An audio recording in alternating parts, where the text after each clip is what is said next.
بسم اللہ الرحمن الرحیم۔ السلام علیکم ناظرین، میں ہوں نبی ستی اور آپ دیکھ رہے ہیں کیپٹل ون ٹی وی۔ آج کل آپ دیکھ رہے ہیں کہ اسلام آباد میں بہت ہی چہل پہل ہے اور چھٹیوں کی بات ہو رہی ہے، اسلام آباد کو سجایا جا رہا ہے۔ تو وہاں پر ہو کیا رہا ہے؟ وہاں پر جناب اس وقت 17واں جو غیر معمولی اجلاس ہے OIC کا، اس کی تیاریاں جو ہے وہ زور و شور سے ہیں۔ اور آج سے یعنی آج سیٹرڈے ہے، سیٹرڈے سے ہی ہم دیکھ رہے ہیں کہ مزید جو مہمان ہیں وہ پاکستان پہنچ رہے ہیں، اور آنے والے 2 دن یعنی سنڈے اور منڈے کو باقاعدہ طور پر اسلام آباد میں چھٹی کا یعنی جو ہے وہ چھٹیاں دے دی گئی ہیں۔ غیر معمولی دن تصور کی جا رہا ہے، ایئرپورٹ سے لے کر پورے اسلام آباد میں، ایون راولپنڈی، جڑواں شہروں میں سیکیورٹی کے انتہائی سخت اقدامات کیے جا رہے ہیں۔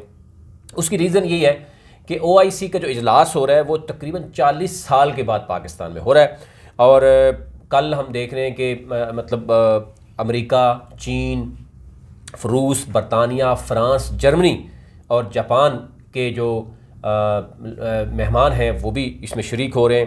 اور اصل جو اس کا آبجیکٹیو کیا ہے اس میں بات کروں گا، لیکن تھوڑا سا ڈیٹیل آپ کو یہ بتا دیں کہ یہ جناب جو 17واں غیر معمولی اجلاس ہے OIC کا، وہ اسلام آباد یعنی دارالحکومت پاکستان میں یعنی یہ ہو رہا ہے۔ اور اس ضمن میں آپ نے دیکھا ہوگا اسلام آباد کو روشنیوں سے سجا دیا گیا ہے۔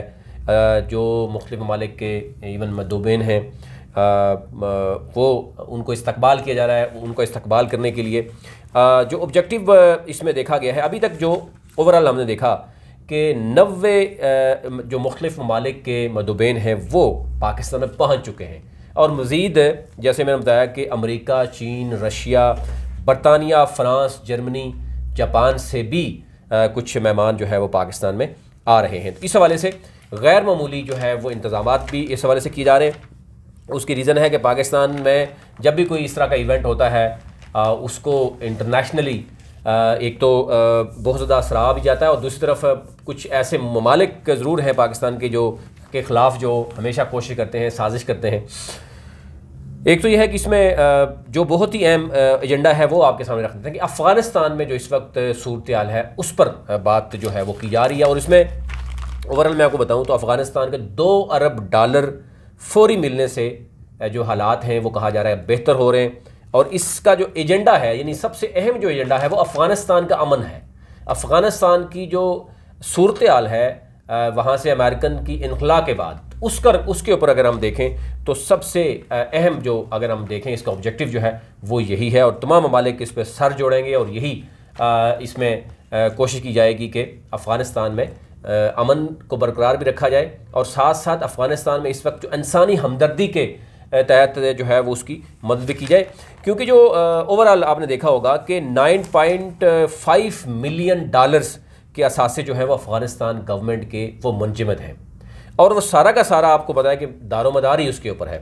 تو اب ان کے بجٹ کا 40% وہاں سے آتا ہے، اس سے آپ اندازہ کر سکتے ہیں کہ وہ چیز بالکل ہی یعنی رک گئی ہے، اور یہ خطرہ ظاہر کیا جا رہا ہے کہ آنے والے دنوں میں اب جس طریقے سے آپ دیکھتے ہیں کہ افغانستان کے مختلف جو وہاں پہ صوبے ہیں وہاں برف باری شروع ہو گئی، انتہائی یعنی سردی کے وہاں پہ معاملات ہیں، اور ایون پاکستان نے آپ نے دیکھا ہوگا 5 ارب کا تو فوراً پیکج کا اعلان کیا۔ بہت سے ممالک ان کو ہیلپ کر رہے ہیں، لیکن جو جینون ایشو ہے کہ بہت سے ممالک جو ہے وہ افغانستان کو ایک تو تسلیم بھی ابھی تک نہیں کر رہے، آلدو یہ کہا جا رہا ہے کہ تسلیم کرنا یا نہ کرنا اس پر پاکستان کا اس OIC کا ایجنڈے کا یہ حصہ نہیں، لیکن اصل جو معاملہ ہے کہ افغانستان میں جو انسانی بنیادوں کے اوپر جو وہاں پر ہو رہا ہے، بنیادی انسانی حقوق کی دیکھا جا رہا ہے کہ وہاں پر جو ہے اگر ان کو ہیلپ نہ کی گئی تو بہت خطرناک نتائج بھی سامنے آئیں گے۔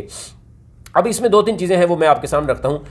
اس میں افغان عبوری حکومت باقاعدہ طور پر ان کی نمائندگی ہوگی، اور اس اجلاس میں انسانی المیے اور معاشی بحران سے نمٹنے پر جو ہے وہ غور کیا جائے گا۔ یہ ہے 1 پوائنٹ ایجنڈا جو سب سے ٹاپ پہ ہے۔ اور پھر اس میں جو خوراک، ادویات کی جو قلت ہے اس وقت، بے گھر افراد کی جو امداد وہ کیسے کی جا سکے گی، اس پر پہلو تلاش کیے جائیں گے۔ اور پھر وزیر خارجہ نے یہ بھی بتایا کہ 90 غیر ملکی مندوبین افغان انسانی بحران کا راستہ یعنی تلاش کرنے کے لیے، یعنی جو احسن راستہ ہے تلاش کرنے کے لیے وہ پہنچ چکے ہیں۔ پھر سعودی وفد میں افغان امور کے سربراہ شہزاد عبداللہ بن خالد بن سعود الکبیر وہ، اور اسی طریقے سے باقی جو ادارے ہیں، اسلامی ڈیولپمنٹ بینک کے سربراہ جو ہیں سلیمان، وہ بھی پہنچ رکھے ہیں. وہ 38 رکنی جو وفد آیا ہے پہلے اس کے ہمراہ آئے ہیں. اور ابھی فی الحال ایک تو یہ ہے کہ $2 ارب کی جو خوشخبری سنائی گئی ہے افغان گورنمنٹ کو کہ ان کو جو فوری دیے جا رہے ہیں، اس سے کافی حد تک جو حالات بہتر ہوں گے. لیکن اس کا مستقل حل یہ نہیں ہے. اب یہ بھی کہا جا رہا ہے کہ UNDP کے مطابق فوری طور پر جو اگر یہ رقم نہ دی جاتی تو 47% افغان آبادی خط غربت سے نیچے چلی جائے گی. وہاں خوراک کی کمی کے شدید خطرات اس وقت لاحق ہیں، اور اس وقت افغان جو عوام ہے اس کو تنہا نہیں چھوڑا جانا چاہیے.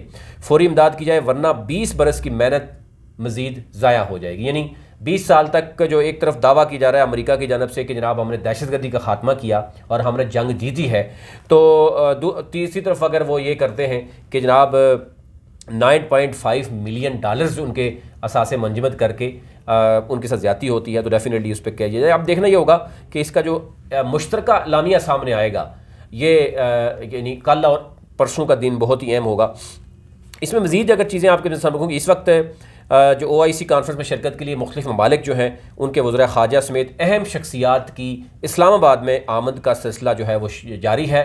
باقاعدہ طور پر ان کو ریسیو کیا جا رہا ہے، اور ان کی سیکیورٹی کے انتہائی سخت اقدامات ہیں. جیسے کہ میں نے پہلے بھی بتایا کہ اسلام آباد ایئرپورٹ سے لے کر مکمل راستہ جو ہے، مکمل راستے جو ہے وہ سیل کر دیے گئے. یعنی یہاں پر جتنے بھی کاروباری مراکز ہیں ان کو فی الحال بند کر دیا گیا ہے تاکہ سیکیورٹی کے حوالے سے کسی قسم کے کوئی ایشو نہ بنے. پھر اس کے ساتھ ساتھ جڑواں شہروں میں جو ہے وہ ہم دیکھ رہے ہیں کہ وہاں پر انتہائی سخت انتظامات کیے گئے ہیں. اسپیشل برانچ سمیت جڑواں شہروں کی پولیس، دیگر جو قانون نافذ کرنے والے ادارے ہیں وہ سیکیورٹی کے جو فرائض ہیں وہ سر انجام دے رہے ہیں. اور یہ دیکھا جا رہا ہے کہ یہ 100 سے زائد دوسرے ممالک جو ہیں ان کے مدوبین پاکستان موجود ہوں گے. تو اس کے ساتھ یہ بھی کہا جا رہا ہے کہ پاکستان اسلام آباد میں کا شاید ان کو کچھ وزٹس بھی کہا جا رہا ہے کہ ہو سکتا ہے کہ ایکسپیکٹڈ ہے کہ اسلام آباد کی جو خوبصورتی ہے وہ بھی دکھائی جائے. اور آپ جیسے جانتے ہیں اسلام آباد یعنی جو کیپٹل ہے پاکستان کا، وہ انتہائی چند ممالک، جن دنیا کے چند ممالک کے جو کیپٹلز ہیں اس میں اس کا شمار ہوتا ہے.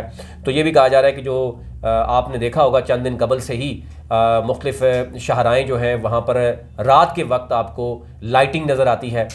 اس کے ساتھ ساتھ جو سائڈز پہ درخت ہیں ان کو سجایا جا رہا ہے، پرچموں سے لہرایا جا رہا ہے. تو یوں جو ہے وہ اسلام آباد کو جو ہے وہ ویلکم، یعنی اسلام آباد ویلکم کرے گا ان تمام 100 سے زائد جو مدوبین ہیں.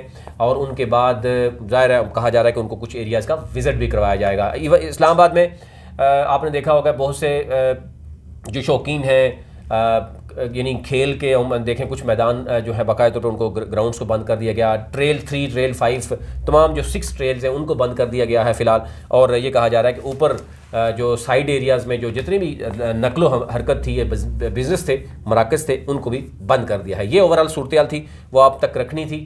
بہت سی ایمبیگوٹی تھی کہ چھٹی ہو گئی، یعنی اسلام آباد میں مکمل یعنی منڈے کو چھٹی ہے، اور راولپنڈی کی جو بالکل ایڈجسنٹ ایریاز ہیں وہاں پر بھی ہے. اور اس کے علاوہ جو ہے وہ باقی ایریاز میں شاید نہیں ہے. جو موبائل سروس بند کرنے کی بات کی گئی تھی اس میں کہا گیا ہے کچھ ایریاز میں ہو سکتا ہے کہ موبائل سروس بند رہے، لیکن یہ نہیں ہے کہ پورے جڑواں شہروں میں ہر جگہ پہ موبائل سروس بھی بند نہیں کی جائے گی.